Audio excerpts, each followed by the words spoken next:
Hey, how are we doing? This is a bit of a test. I've never done this before, YouTube Live, so hopefully it's working. If you're online watching, put a comment down below. Let me know if you can hear me, see me clearly.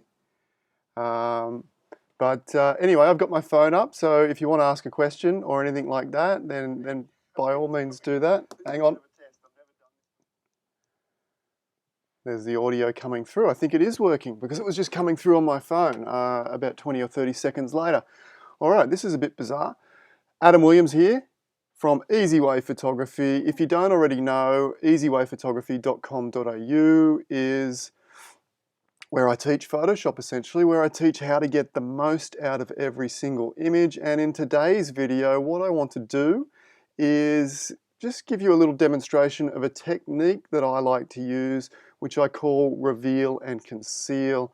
And what I mean by that is to reveal the interesting areas of the image and conceal the not so interesting areas of the image. And the way we do that is there's three tools, or there's four tools actually, that will give a particular area of our image more attention, and that is more light, more color, more contrast. And the fourth one, which is not something that I use a lot, is more detail.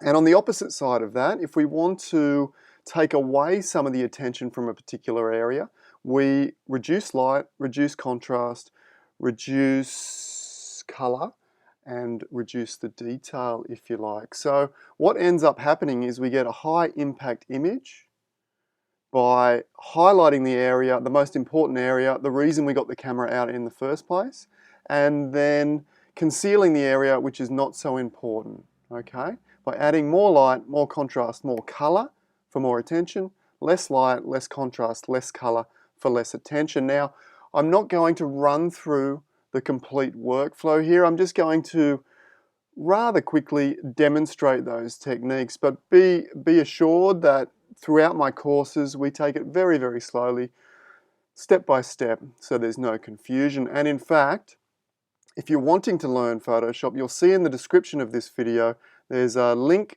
to a free Photoshop introduction course. So click on that, sign up, no strings attached. You have 30 days to practice I think there's about 5 or 6 tutorials in there, including the very important how to use layers and masks within Photoshop. So hopefully this is all working. I don't know that we've got anyone actually watching, but who knows. If you happen to stumble across this feed and you want me to do more over the coming days, then leave me a comment down below. Looks like my webcam's a little bit yellow. I'll try and fix that over the coming days. Anyway, shoot me a question, say hi, and let's get into it. Okay, so we're going to edit this image here, and the very first thing that I do, or that I ask myself when I'm about to edit an image, is what are the most interesting areas of this image, or what was the reason I took this photo in the first place? With this particular image, if we zoom in a little bit, the reason I set the camera up here and took the effort to take this photo was this beautiful double back falls, okay? The symmetry of one fall going left to right and then the other one sort of falling in behind it, almost mirroring the initial waterfall. So sort of falling back like that in symmetry. So absolutely. Hey Neville, how you doing? Great to see it's working. Is it working? I hope it's working. The comments are working in any case. Thanks for watching along, mate. Let me know if you want me to do a few more of these over the coming days. We might even do some evening seminars to replace what the camera clubs normally do as well. Okay, where was I? Okay, so this is the interesting section, these double waterfalls here. Absolutely, I think you'll agree. And what is not so interesting, or just really the canvas for the subject, if you like. So this is absolutely the subject, and everything else is pretty much just the canvas that the subject is sitting within. So what I'm going to try to do with a very simple workflow, this is just my beginner workflow, and just so that you know, the workflow that I teach is the exact one that I use day in, day out. It's a very simple workflow. So we're just going to use the beginner techniques and really enhance this image as best as we can, okay? Who we got there? Gary. G'day Gary, how you doing? Good to have you along. Okay, let's set this up. Neville says yes, all good. Well, that's great for my first time out. I'm sure there's going to be some hiccups, but so far so good. All right. Now, as I said, it's not the full workflow. We're just going to dive straight into adding the wow factor, adding the impact to this image. So B for brush here. We'll get the brush set up to opacity here. My go-to for the brush is generally an opacity of 30% and a flow of 50%. If you're interested to know why that is, flick a question down below and I'll discuss that as well. Up here there's a little menu making sure that hardness is at 0. Now, as I said, we're going to add more light, more contrast, more color into the subject, so let's do that. Down in the bottom right corner you'll find the adjustment layers. There's a little black and white circle right down the bottom right of screen. I'm not sure if that is actually in the screen of the feed. If not, I'll check that later and make sure it is for the next video. Now, curves layers. We'll do all of our lightening, darkening and contrast adjustments in Photoshop. So we use curves layers quite a bit. In this case, I want to add a little bit more light into the main subject, one point in the middle, and just drag up. Okay, as we said, adding more light, more color, more contrast equals more interest. And we all want more interest in our images, but to get the maximum interest possible, maximum impact possible, I tend to follow the philosophy of adding the interest into the areas that are most interesting. Okay, you can see by this layer here, if we turn it on and off, we have brightened that up significantly, but it's currently affecting the entire image. And this is where the mask of the adjustment layer comes in. The mask is this little white rectangle here, okay, over next to the adjustment layer. And whilst it's white, it allows the adjustment to come through that window and affect the entire background layer. If we invert that mask to black by pressing Command or Control I, Command on a Mac, Control on a PC, you can see that mask turns black. Now if I turn that layer on and off, it's no longer visible.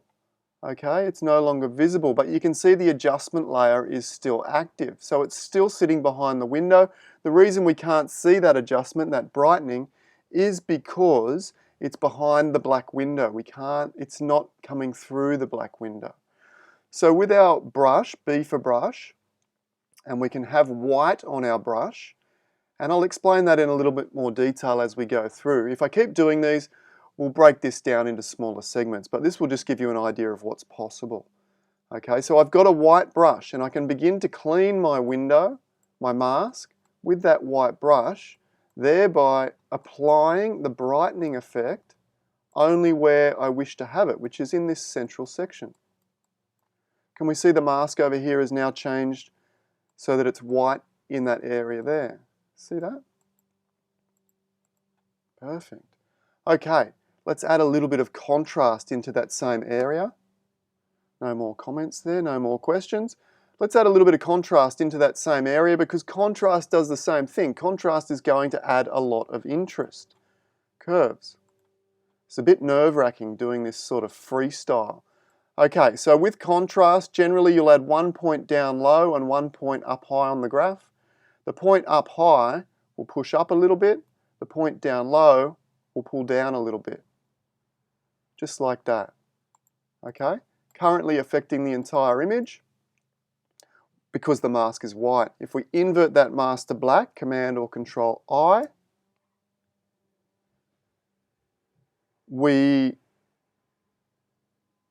sorry, I just saw a low battery on my phone. 20% remaining. I need to get this tutorial done in the next 10 or 15 minutes, I suppose. I can always run and get a charger and leave you guys for a second.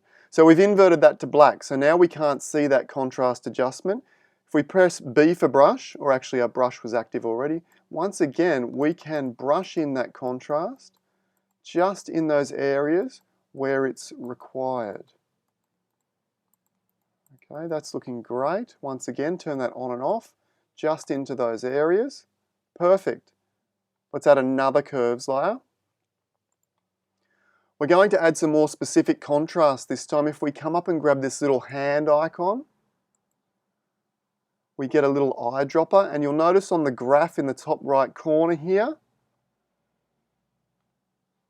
up in this graph here, as I hover over the image, it will tell me where the tonality of those pixels are, okay?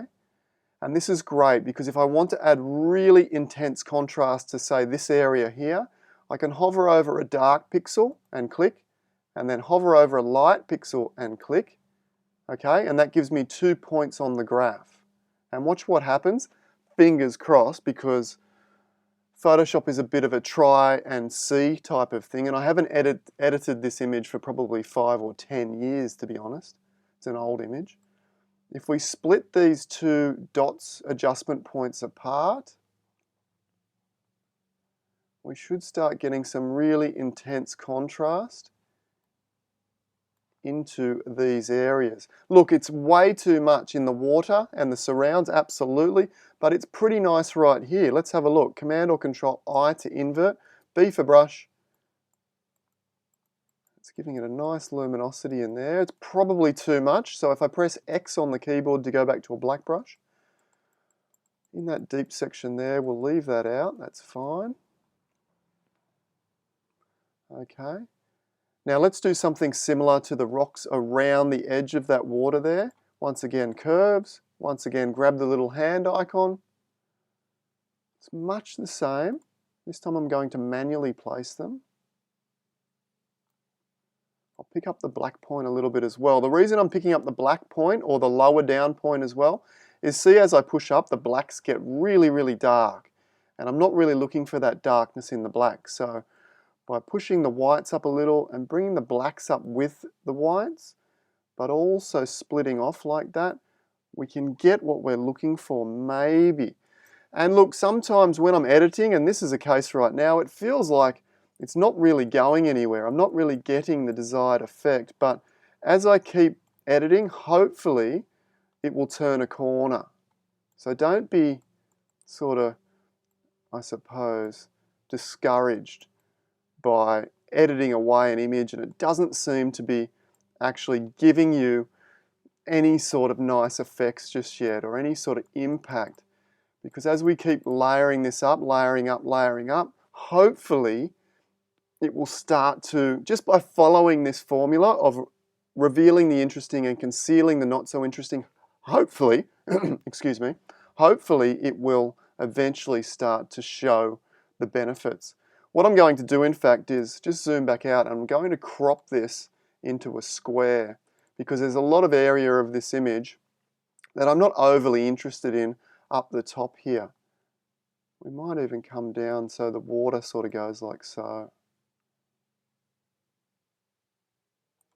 Something like that. There's probably dust spots and all sorts on this image, but never mind. Let me try that again.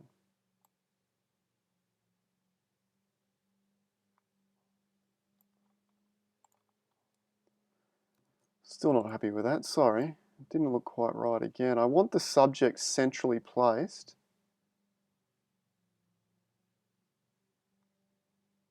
So we might keep a little bit of those rocks as a natural frame around the top as well. Okay, let's run with, I almost said let's run with that, but let's not. Let's drag that in a little bit. That's better. We can adjust that again later.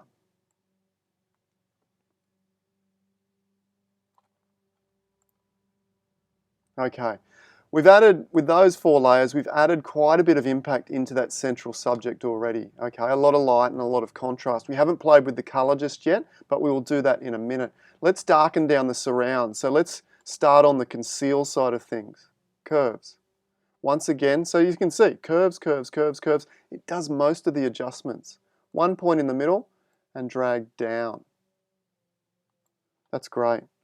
Once again, that's affecting the entire image. Command or Control invert to hide the adjustment behind the black mask. B for brush. I'll make my brush a little bit bigger with the square bracket keys up near the enter keys. And this is just, it's often referred to as adding a vignette. Okay? And this will just help, hopefully, to draw attention into our central subject.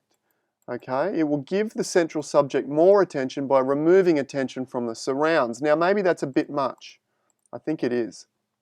Let's just lower the opacity a little of that entire layer. Something like that. Okay, let's begin working on the color. What I want to do first is I'm going to add, this is something that I don't normally use a lot, to be honest. I'm going to add a color balance layer.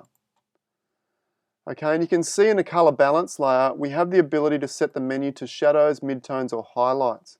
This image has a lot of probably midtones and shadow areas, but most of the subject is in the midtones, I would think. So let's click on midtones, and what I'm hoping to do is really warm it up. Really warm up those midtones. So we're going to add maybe some yellow, maybe some magenta, and maybe some red, and see how that goes. A little bit of yellow. A little bit of red, yeah. A little bit of magenta. A little bit more yellow. A little bit more red. Oh, too much.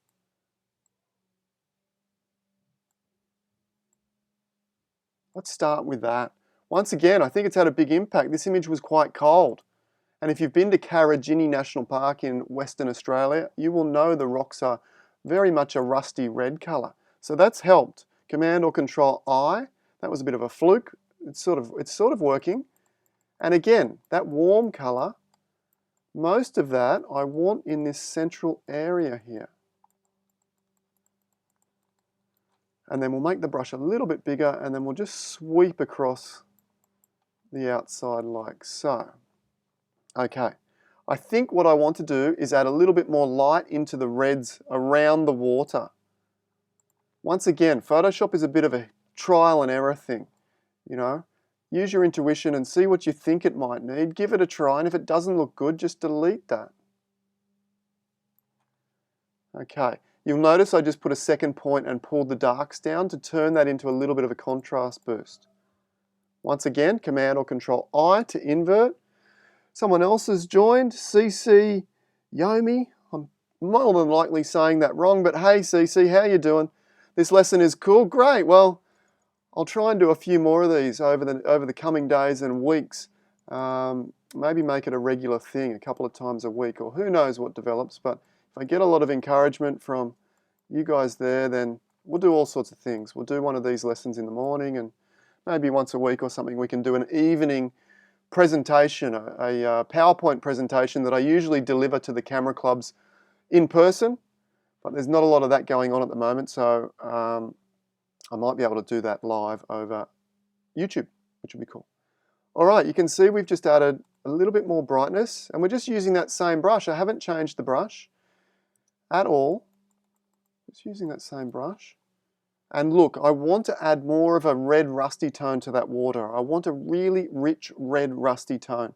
So back down to the adjustment layers, and I'm going to go for a solid color wash. Okay, we'll start off with something around orange in the middle here. Click OK, and you can see that's just an orange square at the moment. But if we come up to the blend modes here, I'm going to choose soft light. Oh yes!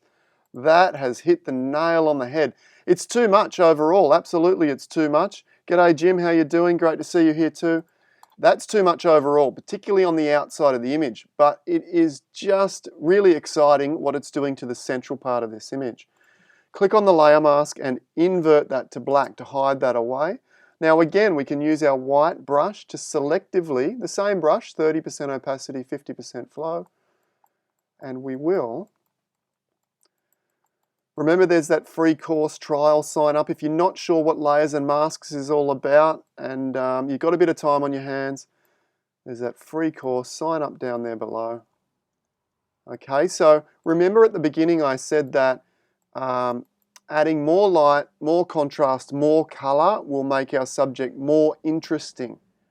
We've sort of done that now, haven't we? And it's probably well over the top. I know I tend to push my images really, really hard, and then sit back or reduce the intensity of those adjustments later on when I get to the end.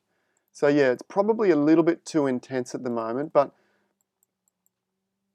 I think you'll agree we're sort of getting somewhere. If we go back to the background layer or the starting point, That's where we started, and look how the subject is sort of sitting in shadow.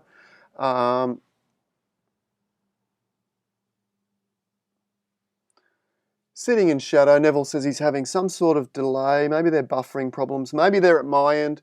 I will endeavour to improve this as we go along. Once I've finished this, I'll review the video, see what you guys are seeing, and I'll try and fix that up over the coming episodes, if you like.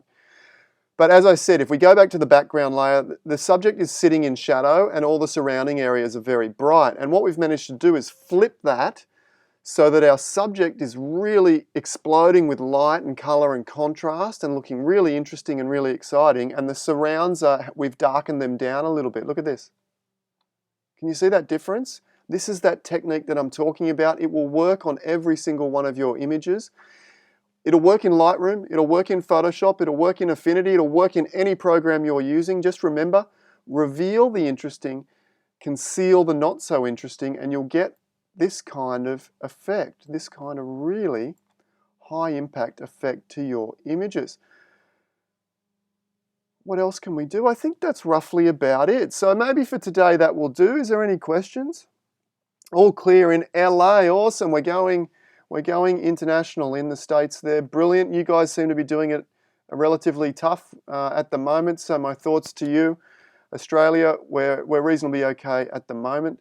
But let's not talk about that. Let's talk about Photoshop and keep our minds off that anxiety-inducing world problems. Okay, so over the next coming days, I'll take a look at this feed. I'll try and improve it.